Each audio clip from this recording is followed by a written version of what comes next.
پەیوەندێکی ترمان لەگەڵایە کاکە محەممەد. کاک محەممەد گیان فەرموو براشین عەلەیکم السەلام وەڕەحمەتوو الله وبەڕەکاتوهو. کاکە محەممەدی خۆشەویست خۆشی بەرنامەکە لێ دەکەم قوربان زۆر سپاس بۆ جەنابتان چاوەکەی من. مەسەڵمان زۆر خۆشە مامەساجان سەلامت بن کاکە محەممەد گیان منیش جەنابەت هەموو مسلمانانم خۆش دەوێت. گیان فەرموو. والله مامەستا منە زەوتێکین مامەستاش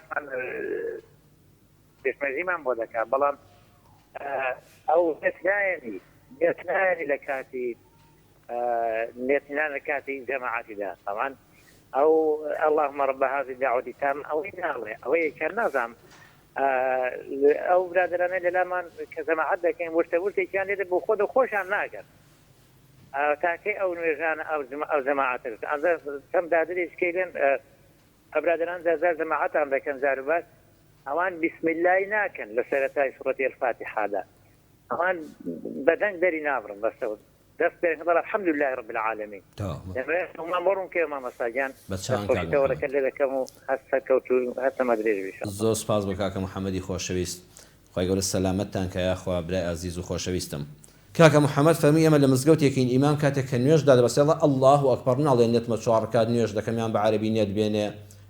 برا شیرینەکەم کاکە محەممەد نێت هێنان لە مەسەبی ئیمامی شافعیدا وا باشە. ئیمام شافعی ڕەحمەتی خوای لێ بێ دەفەرمێ کاتێک کە ئیمام یان مەئموم نوێژی کرد وا باشە بڵێ نێتمە 4 نوێژی نیوەڕۆ دەکەم 4 نوێژی عیشا دەکەم بۆی کە دڵیشی لەگەڵی بە ئاگا بێ. ئیمام ئەبوو حەنیفە و زانایانی تر وە کۆی زانایان لەسەرەوە نێت لە ناو دڵدایە تۆ کە بەرەو قیبلە وەستای ڕێک بۆچی وەستاوی ئەمەوێ نوێژی عیشا بکەم کاتەکە شەوە ڕۆژ نییە نوێژی مەغریبیش نییە یەقینی ناو دڵم هەیە ئەمە نوێژی عیشا بەرەو قیبلە وەستاوم 4 ڕکاتە نوێژی عیشا کەواتە ئەگەر ئەوەندەشی ئیمام درێژ نەکردەوە یان پێویست ناکابیکە وتی الله ئەکبەر هەر جەنابیشت خۆشت هەر منیش جەنابتان هەموو بینەرە کە نوێژت دابەست پێویست ناکە ئەو هەموو دوور و درێژێ بدەیە مادام دڵەکەت ئامادەیە و دڵ لە شوێنان نییە لە کاتی الله ئەکبەرە نێتت هەبوو بۆ نمونە نوێژی عیشا بوو 4 نوێژی عیشا دەکەم بۆ خوای گەورە ئەم نێتە لە دڵتا هەبوو لە کاتی الله ئەکبەرەکە کافیە.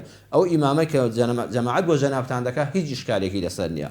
اللهم رب هذه الدعوة التامة ئەو مامۆستای بیخوێنێ زۆر باش دەکا و هیچ بدعەیەکی تێدا نابینم و ئەو مامۆستایش کە نەیخوێند ئەویش لۆمەی نەکەین لەبەرەوەی دەقێکی سەریح بەو نەسە نییە بڵێ لە دوای قامەتی شەوە اللهم رب هذه الدعوة التامة بخوێندرێ ئەگەر نەیخوێن هیچ ئیشکالێک لە مزگەوتەکەتاندا دروست نابێ گرنگ تەبایی ناو مزگەوتان بپارێزن ئەو ئیمامە بەڕێزە نوێژی لە دواوە زۆر دروستە و زۆر ڕێک و پێکە بەنسبەت فاتیحاوە واللهی من بۆ خۆم دڵم وا پێ خۆشترە. ئیمام شافعی ڕەحمەتی خوای لێ بێ زۆر لە من و لە تۆ لەو مامۆستا بەڕێزەش جوانتر لە ئاین حاڵی بووە کە دەفەرمێ بسم الله الرحمن الرحيم آياتك لسورة فاتحة.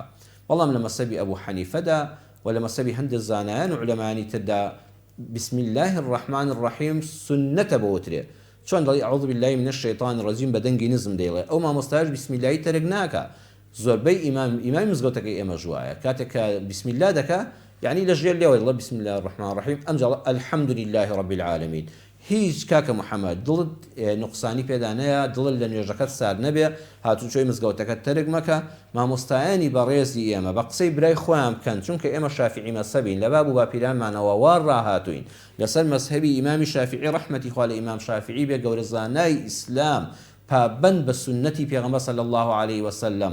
بەڕاستی ئیمامی شافعی زۆر جوان لە قورئان و فەرموودە حاڵی بووە ئەگەر هەموو ئیمامەکانمان پێشنوێژیەکان لەسەر مەزهەبی ئیمامی شافعی بکەن خلاف لە ناو مسلماناندا دروست نابێت بەخوا ئەویان باشترە. بسم الله کە وەکو باو باپیرەمان بە دەنگی بەرز بکە چونکە ئەویش بەڵگەی تایبەتی خۆی پێ لە قورئان و فەرموودە وەریگرتووە. بەڵام ئەگەر مامۆستای بەڕێزی وەکو مزگەوتەکەی جەنابتان وەکو مزگەوتەکەی ئێمە وەکو مزگەوتەکەی کاک فڵان کەس ئیمام بسم الله نەکرد نوێژەکەمان هیچ نوقسانی نییە و هیچ لە ئەجر و پاداشمان کەم نابێتەوە و هیچ دڵمان سار نەبێ و لە مامۆستای بەڕێزیش نەیکەین بەڕەخنا. خۆی گەورە سەلامەتتان کە کاکە محەممەد گیان.